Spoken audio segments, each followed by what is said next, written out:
Assalamualaikum warahmatullahi wabarakatuh. Baik, saya atas nama Mutmainnah dengan NIM 1912101 membahas mengenai materi 3, 5, dan 7. Pada materi 3 membahas mengenai sistem pengendalian manajemen sektor publik. Kemudian pada materi 5 membahas mengenai teknik akuntansi keuangan sektor publik, dan pada materi 7 membahas mengenai analisis investasi publik. Untuk pertemuan ketiga, yakni membahas mengenai sistem pengendalian manajemen sektor publik. Perlu diketahui terlebih dahulu bahwa pengendalian manajemen meliputi beberapa aktivitas, yakni perencanaan, koordinasi, komunikasi, pengambilan keputusan, motivasi pengendalian, dan penilaian kinerja. Untuk tipe pengendalian manajemennya sendiri terdiri dari 3 bagian, yakni pertama, pengendalian preventif atau biasa dikenal dengan preventive control. Dalam tahap ini, pengendalian manajemen terkait dengan perumusan strategi dan perencanaan strategik yang dijabarkan dalam bentuk program-program. Kemudian yang kedua mengenai pengendalian operasional atau biasa dikenal dengan operational control. Nah, ini terkait dengan pelaksanaan pengawasan program yang telah ditetapkan melalui alat berupa anggaran. Anggaran di sini disebutkan bahwa perhubungan antara perencanaan dan pengendalian. Kemudian yang ketiga mengenai pengendalian kinerja. Nah, pada tahap ini pengendalian manajemen berupa analisis evaluasi kinerja berdasarkan tolak ukur dan program-program yang akan dilaksanakannya. Kemudian di sini juga terdapat struktur pengendalian manajemen. Nah, struktur dalam pengendalian manajemen ini sendiri tujuannya dibuat sebagai pusat pertanggungjawaban yang terdiri dari beberapa bagian. Yang pertama sebagai basis perencanaan, pengendalian, dan penilaian kinerja manajer dan unit organisasi yang dipimpinnya. Kemudian yang kedua untuk memudahkan mencapai tujuan organisasi. Kemudian yang ketiga, memfasilitasi terbentuknya goal concurrence. Kemudian yang keempat, mendelegasikan wewenang dan tugas ke unit-unit yang memiliki kompetensi sehingga mengurangi bebas risiko yang terjadi pada pusat manajer. Kemudian yang kelima, mendorong kreativitas dan daya inovasi dalam bekerja. Kemudian yang keenam, sebagai alat untuk melaksanakan strategi dalam berorganisasi. Kemudian yang terakhir, membahas mengenai sebagai alat pengendalian anggaran. Jika disebutkan bahwa apa sih tujuan manajer pusat pertanggungjawaban itu? Nah, tugas dalam manajer pertanggungjawaban itu adalah untuk menciptakan hubungan yang baik, yang optimal antara sumber daya input yang digunakan dan output yang dihasilkan dikaitkan dengan target kinerja pada suatu perusahaan. Kemudian, adapun pusat-pusat pertanggungjawaban. Pusat-pusat pertanggungjawaban ini juga terdiri dari beberapa bagian, yakni 4 bagian. Ada yang namanya pusat biaya. Pusat biaya sendiri di sini dijelaskan sebagai pusat pertanggungjawaban yang memiliki prestasi manajernya dinilai berdasarkan biaya-biaya yang telah dihasilkan atau biaya-biaya yang telah dikeluarkannya. Kemudian yang kedua, ada namanya pusat pendapatan. Pusat pendapatan ini adalah pusat pertanggungjawaban yang prestasi manajernya dinilai berdasarkan pendapatan yang dihasilkannya. Contohnya seperti dinas, pendapatan daerah, dan pusat pemasaran. Kemudian yang ketiga ada namanya pusat laba. Pusat laba di sini diartikan sebagai penandingan input atau expense dan revenue dalam suatu moneter contohnya seperti BUMN, objek pariwisata, dan lain sebagainya. Kemudian yang keempat ada namanya pusat investasi. Apa sih itu pusat investasi? Pusat investasi adalah pusat pertanggungjawaban yang prestasi manajernya dinilai berdasarkan laba yang dihasilkan dikaitkan dengan investasi yang ditanamkan pada pusat pertanggungjawaban yang nantinya akan dipertanggungjawabkan oleh seorang pimpinan. Contohnya seperti Departemen Riset dan Pengembangan dan Balitbank. Kemudian Departemen Anggaran sendiri memiliki fungsi. Fungsinya itu untuk menetapkan prosedur dan formulir persiapan anggaran, kemudian mengkoordinasi dan membuat asumsi sebagai dasar anggaran, bahwasanya ini anggarannya segini, ini anggarannya sekian. Misalnya asumsi tingkat inflasi, nilai tukar, harga migas dan lain-lain. Kemudian fungsi yang selanjutnya membantu mengkomunikasikan anggaran ke seluruh bagian dalam organisasi. Kemudian ada juga menganalisis anggaran yang diajukan dalam membuat rekomendasi kepada budgeter dan manajer pusat pertanggungjawaban. Kemudian menganalisis kinerja anggaran yang dilaporkan. Kemudian yang terakhir menyiapkan revisi anggaran jika diperlukan. Jika diperlukan pasti kita akan membuat revisi-revisi dari yang sebelum-sebelumnya. Apakah ini cocok atau tidak? Kemudian kita melangkah pada proses pengendalian manajemen sektor publik. Proses pengendalian manajemen sektor publik sendiri ini pada suatu organisasi dapat dilakukan dengan cara bisa dengan komunikasi formal maupun informal. Aktivitas formal dalam organisasi sendiri di sini terdiri dari 5. Yang pertama, perumusan strategi.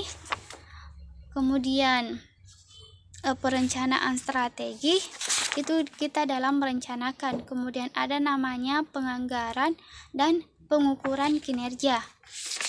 Apa sih itu perumusan strategi dalam pengendalian manajemen sektor publik?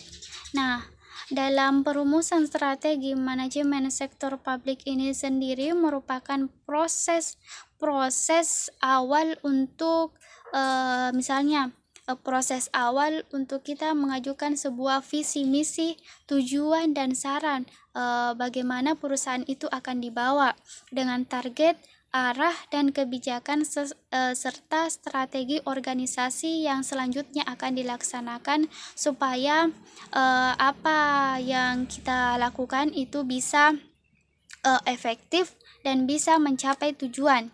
Kemudian ada namanya perencanaan strategi atau biasa dikenal dengan strategic planning. Pengendalian manajemen ini diawali dalam perencanaan strategik.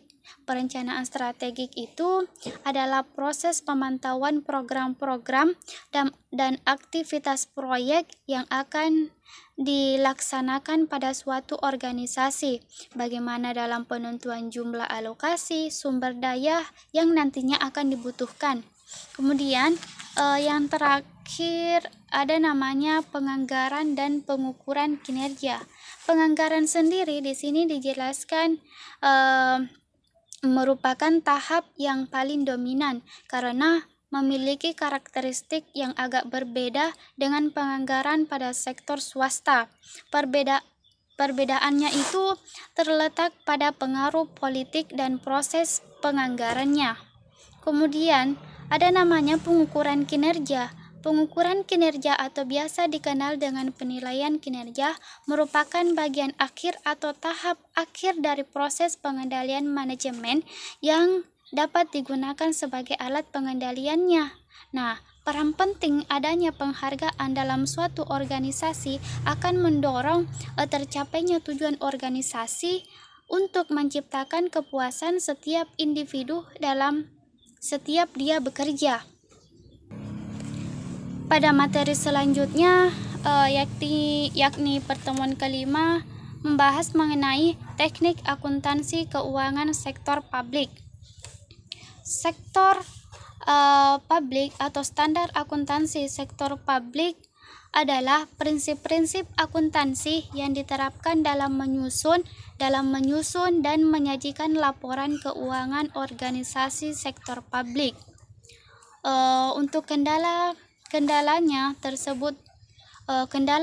tersebut yang dimiliki pada teknik akuntansi keuangan sektor publik ini ada namanya faktor materialitas atau materiality. Kemudian ada namanya konsekuensi, keseragaman, keterbandingan, dan ketetapan waktu. Ini semua adalah kendala-kendala yang dimana di dalamnya terdapat standar akuntansi keuangan sektor publiknya. Kemudian ada beberapa hal yang harus dipertimbangkan dalam penetapan standar akuntansi sektor publik. Ada namanya standar memberikan dokumen tentang informal yang harus disajikan dalam laporan keuangan, baik itu dalam posisi keuangan, kinerja, dan aktivitas sebuah organisasi pada seluruh penggunaan informal. Informal itu apa? Informal itu orang yang di dalam perusahaan yang mengatur mengenai berjalannya perusahaan. Kemudian ada namanya standar memberikan petunjuk dan aturan tindakan bagi auditor yang memungkinkan pengujian secara hati-hati dan independen saat menggunakan keahlian dan integritas dalam mengaudit laporan suatu organisasi. Kemudian ada namanya standar memberikan petunjuk. Standar memberikan petunjuk artinya memberikan arahan tentang kumpulan data yang perlu disajikan yang berkaitan dengan berbagai variabel yang pusatnya dipertimbangkan dalam bidang perpajakan, regulasi, perencanaan dan regulasi ekonomi serta peningkatan efisiensi ekonomi dengan tujuan sosial lainnya. Kemudian ada namanya standar menghasilkan prinsip dan teori yang penting bagi seluruh pihak yang berkepentingan dalam disiplin ilmu akuntansi. Kemudian ada juga teknik akuntansi keuangan publik. Teknik akuntansi keuangan publik ini terdiri dari beberapa bagian. Ada namanya akuntansi anggaran, akuntansi komitmen, akuntansi dana, akuntansi kas, dan akuntansi akrual. Apa sih itu akuntansi anggaran? Perlu diketahui terlebih dahulu bahwa akuntansi anggaran merupakan praktik akuntansi yang banyak digunakan dalam organisasi sektor publik, khususnya pemerintahan, yang mencatat dan menyajikan akun operasi dalam format yang sama dan sejajar dengan anggarannya. Tujuan akuntansi anggaran sendiri di sini dijelaskan bahwa untuk menekankan peran anggaran dalam siklus perencanaan, pengendalian, dan akuntabilitas. Kemudian, alasan yang melatar belakangi teknik akuntansi anggaran adalah bahwa anggaran dan realisasi harus selalu dibandingkan sehingga dapat dilakukan tindakan koreksi apabila terjadi varians atau kesalahan atau selisih dalam penjumlahan dalam laporan keuangan yang telah dibuat oleh perusahaan tersebut. Kemudian, ada namanya akuntansi komitmen.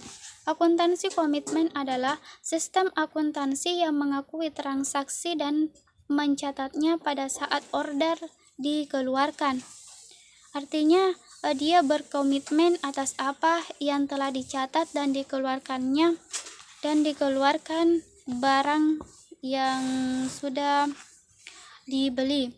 Kemudian, akuntansi komitmen juga ini terkadang hanya menjadi subsistem dari sistem akuntansi utama yang dipakai organisasi.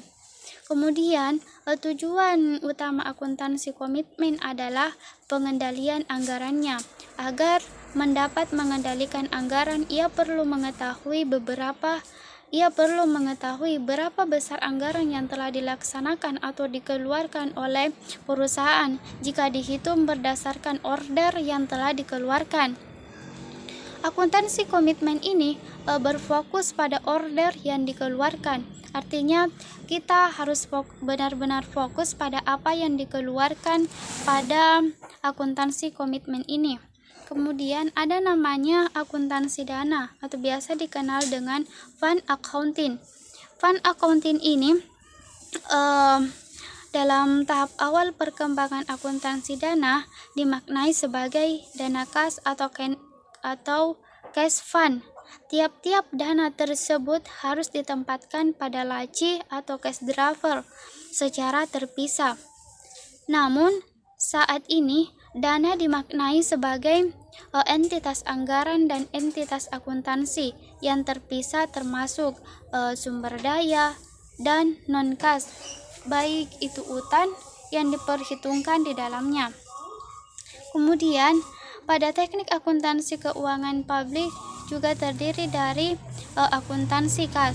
Akuntansi kas itu dicatat pada saat kas diterima atau pada saat kas diterima dan dikeluarkan dicatat ketika kas dikeluarkan. Kemudian kelebihan kas sendiri atau cash basis adalah mencerminkan pengeluaran yang aktual, real, dan objektif. Kemudian ada namanya akuntansi akrual. Akuntansi akrual ini dianggap lebih baik dibandingkan dengan akuntansi kas. Kenapa? Karena teknik akuntansi berbasis akrual diyakini dapat menghasilkan laporan keuangan yang lebih dipercaya, lebih akurat, dan komprehensif dan relevan untuk pengambilan keputusan. Kemudian perlu juga diketahui bahwa dalam teknik akuntansi sektor publik ini kita perlu yang namanya sistem akuntansi keuangan daerah. Tujuan dari sistem akuntansi pemerintah daerah ini menurut Abdul Halim 2004 halaman 28 ada namanya pertanggungjawaban atau biasa dikenal dengan accountability and stewardship. Kemudian yang kedua ada namanya manajerial. Kemudian yang ketiga pengawasan. Untuk materi selanjutnya yakni analisis investasi publik. Pertama, program investasi publik atau biasa dikenal dengan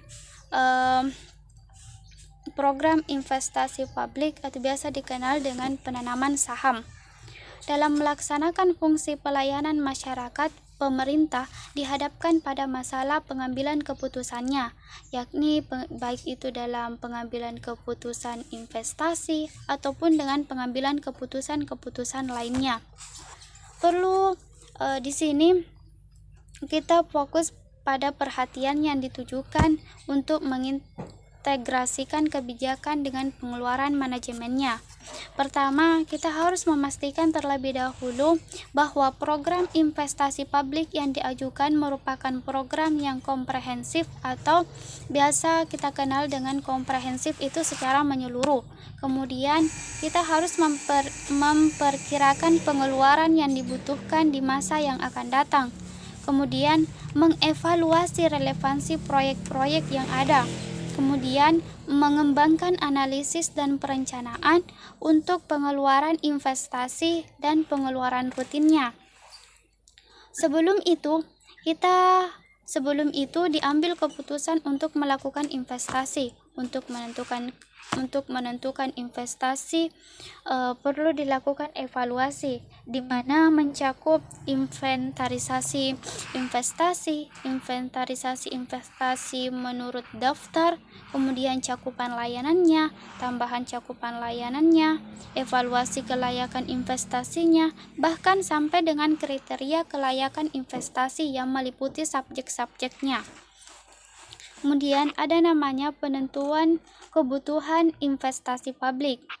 ada beberapa cara dalam menggolongkan usul-usul investasi. Salah satu dalam penggolongannya yaitu ada namanya investasi penggantian, investasi penambahan kapasitas, dan investasi baru. Untuk pengeluaran investasi untuk penggantiannya sendiri merupakan barang modal yang mengikuti pola umur manfaat barang modal, di mana bila umur ekonomi barang modal telah habis, maka perlu pembelian barang modal baru untuk menggantinya. Jadi umurnya tidak selamanya menentu di situ. Kemudian ada namanya investasi penambahan barang modal yang perlu dilakukan bila terjadi tuntutan peningkatan cakupan pelayanannya. Kemudian ada namanya investasi, di mana investasi dapat juga berupa investasi baru yang belum ada sebelumnya. Kemudian kita membahas mengenai aspek kelayakan investasi. Aspek kelayakan investasi ini terdiri dari 4 bagian. Yang pertama ada namanya aspek teknis, aspek sosial dan budaya, aspek ekonomi dan finansial, dan aspek distribusi. Aspek teknis ini merupakan bagian penting dari analisis investasi yang harus dipertimbangkan. Kemudian ada namanya aspek sosial dan budaya. Ini menyangkut mengenai pertimbangan pendistribusian pelayanan secara adil dan merata. Kemudian aspek ekonomi dan finansial ini meliputi kegiatan menganalisis apakah suatu proyek yang perlu diusulkan memberikan kontribusi yang nyata terhadap pembangunan perekonomiannya. Kemudian ada namanya aspek distribusi. Aspek distribusi ini menjelaskan mengenai keputusan apa yang perlu dilakukan yang dikaitkan dengan masalah distribusi pelayanan pada sektor publik atau sektor pemerintahan ini. Kemudian kita juga perlu mengetahui bahwa dalam analisis investasi sektor publik ini memiliki beberapa faktor yang mempengaruhi investasi publik. Yang pertama ada namanya tingkat diskonto yang digunakan, tingkat inflasi atau biasa dikenal dengan tingkat kenaikan harga. Kemudian ada juga risikonya, risiko dan ketidakpastiannya. Kemudian ada namanya capital rationing. Capital rationing ini merupakan keadaan ketika organisasi menghadapi masalah ketersediaan dana untuk melakukan pengeluaran investasinya. Kemudian dalam capital ration ini perlu diperhatikan bahwa faktor-faktor di atas penilaian investasi publik juga harus memperhatikan, yakni yang namanya tingkat utang pemerintahnya, kemudian ada namanya tingkat kesepakatan sosial yang dikorbankan, kemudian ada namanya social time preference rate. Kemudian juga di sini dijelaskan bahwa teknik dasar penilaian investasi publik ada namanya identifikasi kebutuhan investasi yang memungkinkan kita untuk dilakukan organisasi sektor publik yang dihadapkan pada banyak alternatif investasi untuk mencapai tujuan organisasi pada suatu perusahaan. Kemudian yang kedua, kita harus juga menentukan semua manfaat dan biaya-biaya dari proyek hasil yang telah diinvestasikan. Kemudian setelah itu kita menghitung manfaat dan biaya dalam rupiahnya. Kemudian yang keempat, memilih proyek yang memiliki manfaat